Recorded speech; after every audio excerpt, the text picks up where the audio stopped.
Jacob Rees-Mogg has attacked the SNP over its calls for parliamentary proceedings to be conducted virtually.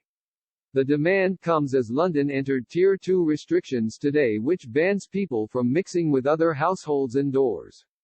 SNP MP and shadow House of Commons leader Tommy Shepherd hit out at Mr. Mogg, claiming he should do the right thing in the middle of a global pandemic. Mr. Shepherd and fellow opposition politicians called for a return to the hybrid proceedings that allowed extensive virtual participation during the height of the crisis. But the House of Commons leader said MPs have a duty to attend Parliament. He added on Twitter, "Laws need to be explained and challenged as they are being introduced, but this cannot happen in a virtual Commons. A mere succession of statements of views does not constitute scrutiny." In a statement, he added, "It is unquestionably the case that democratic scrutiny is essential even during a pandemic. We have to be here holding the government to account, so our constituents are represented thoroughly.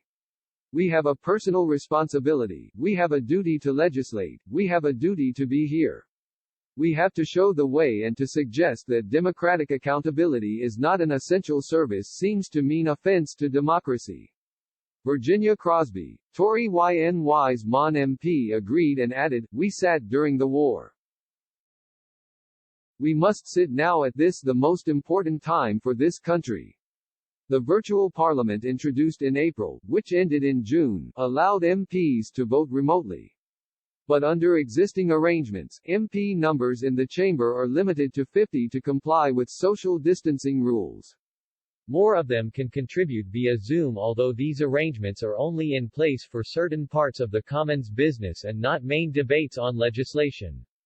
They also cannot vote without attending in person. Mr. Shepherd said, "We are in the middle of a global health pandemic, and as coronavirus cases rise and further restrictions are put in place, it's clear that the Tory government must do the right thing and strengthen virtual proceedings in Parliament.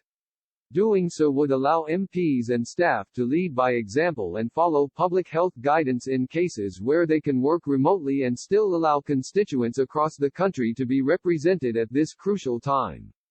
The Tory government must do the right thing and strengthen digital platforms to allow for fully virtual sessions of Parliament to stem the spread of this deadly virus." Tory Sir Bernard Jenkin, chair of the powerful Commons Liaison Committee, said other select committee chairs had asked him to press for a resumption of the virtual parliament.